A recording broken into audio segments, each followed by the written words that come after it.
আসসালামু আলাইকুম ওয়া রাহমাতুল্লাহি ওয়া বারাকাতুহু। আলহামদুলিল্লাহ ওয়াসসালাতু ওয়াসসালামু আলা রাসূলিল্লাহি আম্মা বা'দ। প্রিয় দর্শক, আপনাদের সবাইকে মাহে রমজানের এই বরকতময় সময়ে জানাচ্ছি অনেক, অনেক প্রীতি আর শুভেচ্ছা। আপনারা দেখছেন আমাদের বিশেষ আয়োজন বিশ্বজয়ী হাফিজে কোরআনদেরকে নিয়ে, যে আয়োজন আমরা আপনাদের জন্য সাজিয়েছি। ওয়ালটন স্মার্ট ফ্রিজ নিবেদিত তারকা কণ্ঠে আল কোরআন। আলহামদুলিল্লাহ, আমরা জানি এই রমজান মাস কোরআন নাজিলের মাস, কোরআনের মাস। তাই তো চারপাশেই আমরা দেখি নানাভাবেই আমরা কোরআন চর্চা করছি। যদিও এই কোরআন চর্চা এটা আমাদের অক্সিজেনের মতন হওয়া উচিত।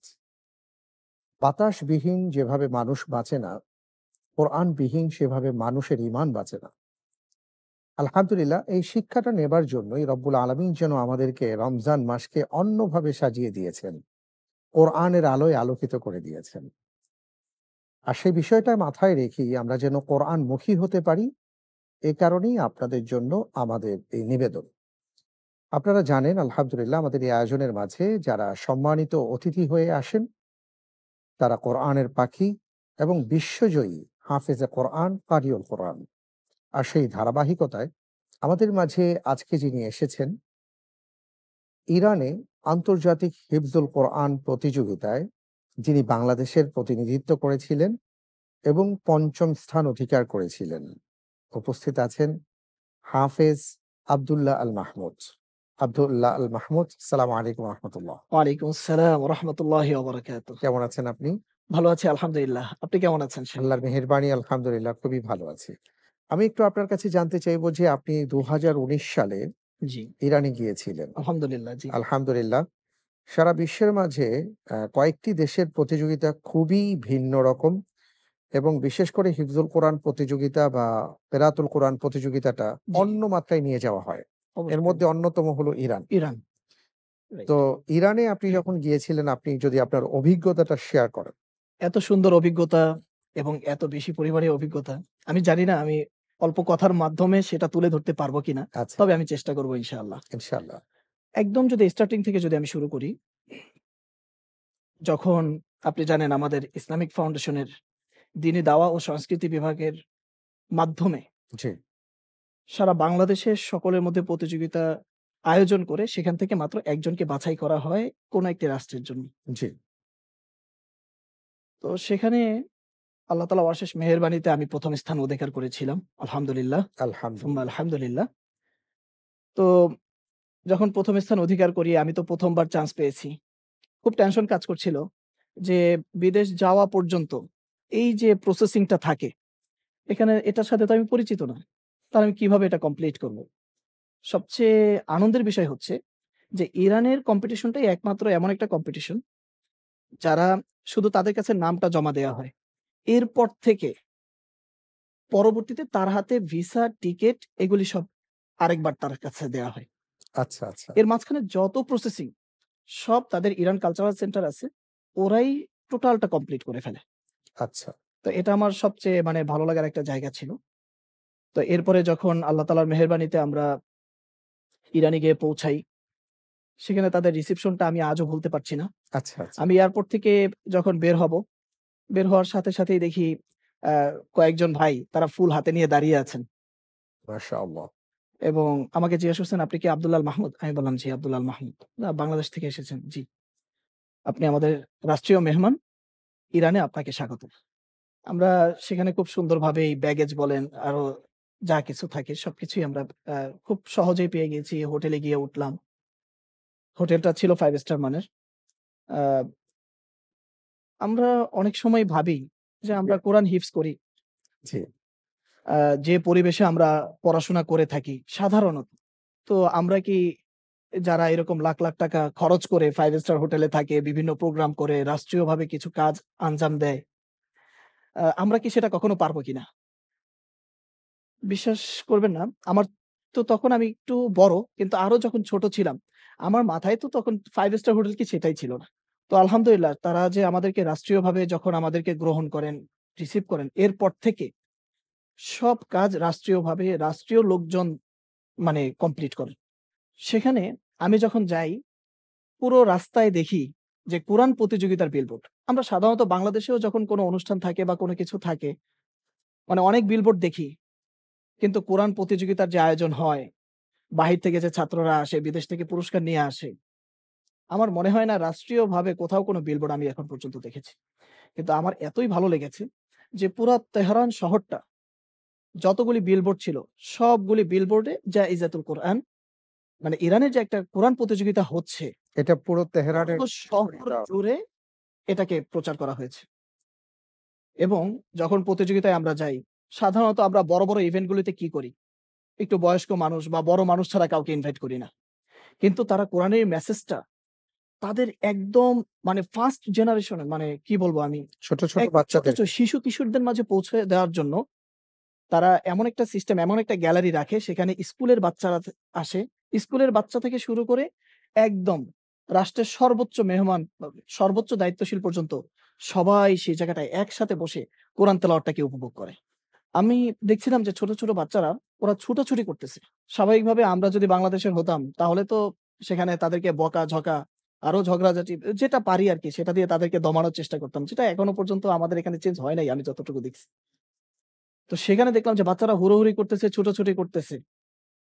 যারা ভলান্টিয়ার আছেন তারাও তাদের সাথে মানে একটু মিল দিয়ে তাদেরকে সুন্দর মতো তাদের জায়গাগুলিতে তাদেরকে মেইনটেইন করতেছে। চমৎকার! তাদের কাজগুলিকে তারা অ্যাপ্রিশিয়েট করতেছে। তো এই যে একদম ছোট থেকে নিয়ে একদম সর্বোচ্চ মুরুব্বি পর্যায় পর্যন্ত পর্যন্ত। সবাইকে যে কোরআনের এই অনুষ্ঠানটা উপহার দেয়া, কোরআনের এই আয়োজনটা উপভোগ করতে দেয়া, এটা আমার কাছে খুবই, খুবই ভালো লেগেছে। আলহামদুলিল্লাহ। অনেক ধন্যবাদ। আলহামদুলিল্লাহ। খুবই ভাল লাগছিল আপনার কথাগুলো শুনে। আমি আপনার কথার সাথে, সাথে যেন ইরানে চলে গিয়েছিলাম।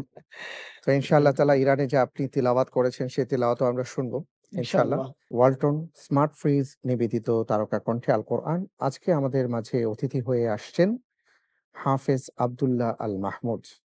হাফেজ আব্দুল্লাহ আল মাহমুদ আপনি চমৎকারভাবে কিভাবে ইরানে পৌঁছেছেন সে ব্যাপারটি বললেন। আমি একটু আপনার কাছে জানতে চাইবো যে যখন আপনার নাম ঘোষণা হলো যে আপনি সেখানে ৫ম স্থান অধিকার করেছেন। পাশাপাশি বাংলাদেশের পতাকাও দেখানো হলো। ইরানের জনগণ দেখলেন যে আমাদের বাংলাদেশের একজন সন্তান তিনি এই পুরস্কারে ভূষিত হচ্ছেন। আপনার সেই মুহূর্তের অনুভূতিটা একটু যদি শেয়ার করেন। আসলে আল্লাহ তাআলার শুকরিয়া আদায় করতে হয় ১ম এ। বিশেষ করে এই কথাটা যদি আমি বলতে চাই তার আগে আমাকে আজকের এই অনুষ্ঠান যার হাত ধরে শুরু হয়েছিল মরহুম ইউসুফ সাহেব রাহমাহুল্লাহ, উনার কথা মনে পড়ে, আপনার কথা মনে পড়ে। বারাকাল্লাহু ফিক। আপনারা আমাদেরকে এভাবে বড়, বড় স্টেজে ওঠার যে অভ্যাসটা সেটা আপনাদের হাত ধরে আমরা শিখেছি। আল্লাহু বারিক ফিক। আল্লাহ আপনাদেরকে উত্তম জাযা দান করুন, আমিন। সেই দোয়া আল্লাহুম্মা করি। আমিন। তো আমি যখন আমার নামটা যখন ঘোষণা হয়, আমি আসলে বিশ্বাস করতে পারছিলাম না যে এটা সত্যি কিনা। সুবহানাল্লাহ। সবচেয়ে বেশি যেটা ভালো লেগেছে সেখানে বাংলাদেশকে দেখানো হয়েছে। বাংলাদেশের ব্যাপারে ছোট্ট একটু আ ডকুমেন্টস সেখানে তুলে ধরা হয়েছিল। আচ্ছা, আচ্ছা, আচ্ছা। একটা আন্তর্জাতিক পরিসরে আমার দেশকে রিপ্রেজেন্ট করা হচ্ছে, সেখানে আমি উপস্থিত। এই বিষয়টা আমাদের জন্য গর্বের ছিল। আপনিই তখন বাংলাদেশ। আমি তখন বাংলাদেশ, ঠিক। আমাদের বাংলাদেশে আ সবাই বলে আমাদের এই অবদান আছে, সেই অবদান আছে। বিভিন্নভাবে তারা বলে, সেটা প্রচারও করে। কিন্তু আমরা যাদেরকে তেমন কোনো খোঁজ খবর নেই না, যাদের জন্য সরকারি কোনো বাজেট নাই এখন পর্যন্ত আমার জানা মতে, তারা সেই বাংলাদেশকে কোনো স্বার্থ ছাড়াই বাংলাদেশকে রিপ্রেজেন্ট করছে এবং সেটার জন্য রাত-দিন পরিশ্রম করছে। তো আমার কাছে এটাই ভালো লেগেছে যে আমরা বুক ফুলে বলতে পারবো যে আমরা কোনো স্বার্থের জন্য এই কাজটি করি নাই। নিঃস্বার্থভাবে দেশকে ভালোবাসি। দেশের জন্য আমরা সর্বোচ্চ পরিশ্রম করতে, সর্বোচ্চ চেষ্টা করতে আমরা সবসময় তৈরি আছি। এই জাযাকাল্লাহ জিনিসটাই খাইর। আমার কাছে খুব ভালোভাবে মনে পড়তেছিল। আল্লাহু বারিক ফিক, আল্লাহু আ বারিক ফিক। আলহামদুলিল্লাহ খুব ভাল লাগলো কথা শুনে। এবার আমরা একটু আপনার তিলাওয়াত শুনতে চাই। আপনি ইরানে যেভাবে তিলাওয়াত করেছেন আজকে যদি আমাদের সম্মানিত দর্শকবৃন্দ সবাই আপনার দিকে তাকিয়ে আছেন, আপনার তিলাওয়াত শুনবার জন্য আমরা তাহলে একটু শুনবো জি, ইনশাআল্লাহ। ইনশাআল্লাহ। أعوذ بالله من الشيطان الرجيم. بسم الله الرحمن الرحيم.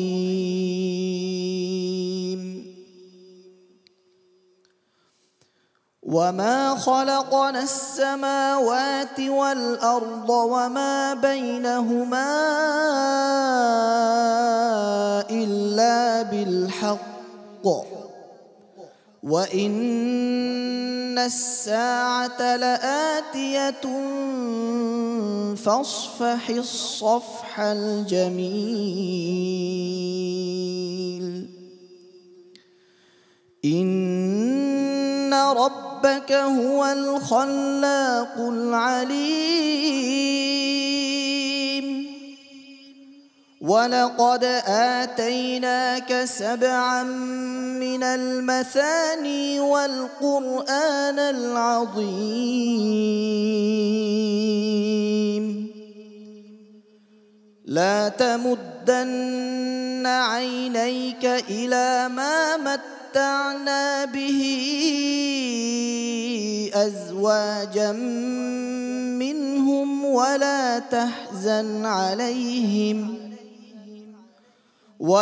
تحزن عليهم واخفض جناحك للمؤمنين.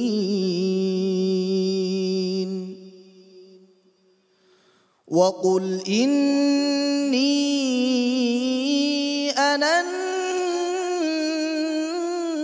النذير المبين. كما أنزلنا على المقتسمين الذين جعلوا القرآن عضين. فوربك لنسألنهم أجمعين عما كانوا يعملون. فاصدع بما تؤمر وأعرض عن المشركين.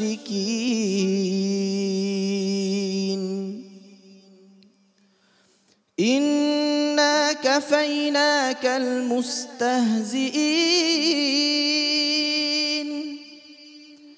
الذين يجعلون مع الله إلها آخر فسوف يعلمون.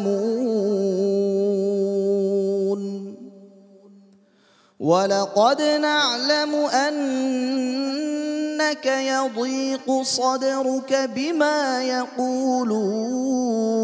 يقولون فسبح بحمد ربك وكن من الساجدين.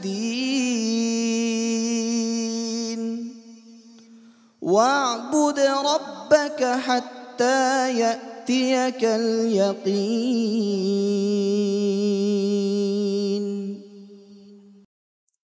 মাশাআল্লাহ, তাবারাকাল্লাহ। আমরা আসলে আপনার সুরে হারিয়ে গিয়েছিলাম। হাফেজ আব্দুল্লাহ আল মাহমুদ, আমি একটু জানতে চাচ্ছি যে বর্তমানে আপনি কি করছেন? জি, আমি বর্তমানে ইসলামী বিশ্ববিদ্যালয় কুষ্টিয়াতে আল কোরআন অ্যান্ড ইসলামিক স্টাডিজ ডিপার্টমেন্টের অনার্স 4th ইয়ারের ছাত্র হিসেবে আছি। মাশাআল্লাহ, তাবারাকাল্লাহ, আলহামদুলিল্লাহ, খুবই ভালো লাগলো। জাযাকাল্লাহ। আপনি ভবিষ্যতে কি হতে চাচ্ছেন? আপনার স্বপ্ন কি, বা কিভাবে আপনি কি করতে চান? জি, আলহামদুলিল্লাহ। যেহেতু আল্লাহ তাআলা আমাকে হাফেজ হওয়ার তৌফিক দিয়েছেন এবং একই সাথে আল্লাহ তাআলার অশেষ মেহেরবানিতে আমি হিফজ কমপ্লিট করার পরে গ্র্যাজুয়েশন করারও একটা পথ আল্লাহ তাআলা খুলে দিয়েছেন এবং সেটার মধ্যে আমি আছি। সেজন্য আমার একটু চিন্তাভাবনা আ যে, যে দেশ থেকে আমি এত কিছু পেয়েছি, সে দেশের জন্য কিছু করতে পারি কিনা? মাশাআল্লাহ। সে সেটা হতে পারে আ সরকারি কোনো ডিপার্টমেন্টে অথবা রাজনৈতিক কোনো ডিপার্টমেন্টে। এরকম একটা জায়গা। মানে আমি দেশকে মানে দেশের জন্য আরো কিছু কাজ করতে চাই। তো আমার কাছে কেন যেন মনে হয় যে এই যে আমরা এখানে পড়াশোনা করতেছি, এতেও তো দেশের মানুষের একটা সম্পৃক্ততা আছে। আমার কাছে মনে হয় যেন সত্যি। আমরা তাদের কাছে ঋণী হয়ে আছি। অবশ্যই। তাদের জন্য মানে আমাদেরও কিছু করার আছে। আপনাকে একটু বলতে চাই সেটা হলো যে আমি যখন ইরানে ছিলাম, তো ইরানে যখন গিয়েছি আমাদের অনেক লম্বা সময় ধরে ওরা কিন্তু ওইখানে রাখে। ওরা আরো অনেক বিভিন্ন জায়গায় সফর করায়। তো আমার কাছে ১ম গিয়ে অনেক ভালো লাগতেছিল। এত সাজানো গোছানো, এত সুন্দর পরিবেশ, এত ব্যবস্থাপনা খুবই ভালো লাগছিল। কিন্তু ১ সপ্তাহ পরে মানে ওরা আমাদেরকে যে সিম দিয়েছিল, সেটাতে ডাটা ছিল, মিনিট মানে মানে ব্যালেন্স ছিল। আমরা কথাবার্তা বলতে পারতাম, যোগাযোগ করতে পারতাম। তো একদিন সকালে উঠে আমি হোটেলের বারান্দায় গিয়ে একটু চা খাচ্ছিলাম। আর ভাবলাম যে বাইরে যে দৃশ্যটা দেখা যাচ্ছে আমার ফ্যামিলিকে একটু দেখাই। কিন্তু যখন আমি ডাটাটা অন করি, এরপরে দেখি যে মানে সেখানে ডাটা নাই। আমি কোনোভাবেই তাদের সাথে যোগাযোগ করতে পারছি না। তখন আমার এতটাই মানে বাড়ির জন্য টান লাগছিল, আমার মনে হচ্ছিল যে আমি এই প্রতিযোগিতা রেখেই আবার চলে যাই। তো ওই টানটা আমার এখনো রয়ে গেছে। দেশেই যেন আমি মানে খুব ভালো বোধ করি আলহামদুলিল্লাহ। আলহামদুলিল্লাহ। আল্লাহ তাআলার কাছে আপনার জন্য দোয়া করি যে আপনি ভালো কিছু করেন, আপনার পড়াশোনা শেষ করেন ইনশাআল্লাহ, সুন্দরভাবে এবং দেশের জন্য, ইসলামের জন্য, দ্বীনের জন্য যেন আপনি ভালো খেদমত করতে পারেন। ইনশাআল্লাহ। কারণ প্রত্যেকটা সেক্টরে আমাদের এমন লোক দরকার। ঠিক। আমরা যেই বিষয়টি বারবার উচ্চারণ করাবার চেষ্টা করছি সেটা হলো যে আজকে আমাদের বাংলাদেশের প্রেক্ষাপটে আমরা যত ধরনের কথা জি। নেতিবাচক শুনে থাকি, হুম, আমাদের বক্তব্য হলো যে আজ থেকে ১০ বছর বা ২০ বছর আগে ওই সকল সেক্টরে, ওই সকল জায়গায় যদি বিজ্ঞ ওলামায়ে কেরাম, আলেমে দ্বীন, তরুণ ওলামায়ে কেরাম তারা থাকতেন, তাহলে এই দেশ ১০ বছর পর কোথায় থাকত? রাইট। তো ইনশাআল্লাহ তাআলা সেই আমাদের পদচারণা আমরা বলতে পারি যে শুরু হয়েছে। আলহামদুলিল্লাহ। জি, আমাদের স্বাপ্নিক যারা তরুণ আছেন, আলেমে দ্বীন আছেন, জি। তারা সে পথে হাঁটছেন। আপনিও সেই পথের পথিক। আমরা আপনার জন্য দোয়া করি। জাযাকাল্লাহ। আপনার কে আছেন পরিবারে? আ আমার পরিবারে আলহামদুলিল্লাহ আমার মা-বাবা আছেন এবং আমি বিবাহিত আলহামদুলিল্লাহ এবং আমার একটি মেয়েও আছে। আ মাশাআল্লাহ। আমার মেয়ে এবং আমার পরিবারের জন্য সকলের কাছে দোয়া চাই এবং আমরা ৮ ভাই। আচ্ছা। আ আমি ৮ ভাইয়ের মধ্যে ২য়। গ্রামের বাড়ি কোথায় আপনার? আমার গ্রামের বাড়ি নেত্রকোনা জেলার পূর্বধলা থানায় পাজুনিয়া গ্রামে। মাশাআল্লাহ, মাশাআল্লাহ। তো আমার মনে হচ্ছে যে আমরা আর কথা না বাড়িয়ে বরং যেহেতু একটু সুযোগ আছে, আমার হাতে কয়েক মিনিট সময় আছে। এই সময়ে আমরা একটু আপনার তিলাওয়াত শুনি এবং তিলাওয়াত শুনতে আমি বিদায় নিব ইনশাআল্লাহ তাআলা। প্রিয় দর্শক, তাহলে আমি আপনাদের কাছ থেকে বিদায় নিচ্ছি। আমরা আমাদের আজকের অতিথি ভাই আব্দুল্লাহ আল মাহমুদ তার তিলাওয়াত শুনবো এবং তিলাওয়াত শুনতেই আমাদের আয়োজনের সমাপ্তি টানবো ইনশাআল্লাহ। আগামীকাল আবার আপনাদের সাথে দেখা হবে। أعوذ بالله من الشيطان الرجيم.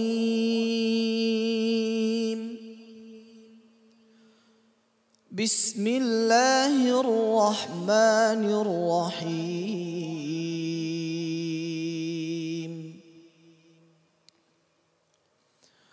وما خلقت الجن والإنس إلا ليعبدون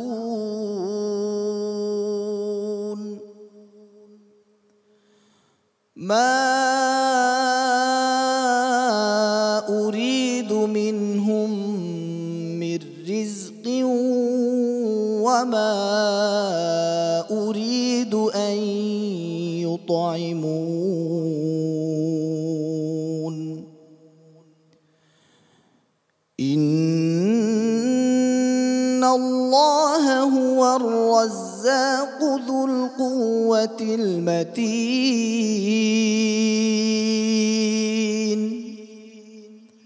فإن للذين ظلموا ذنوبا مثل ذنوب أصحابهم فلا يستعجلون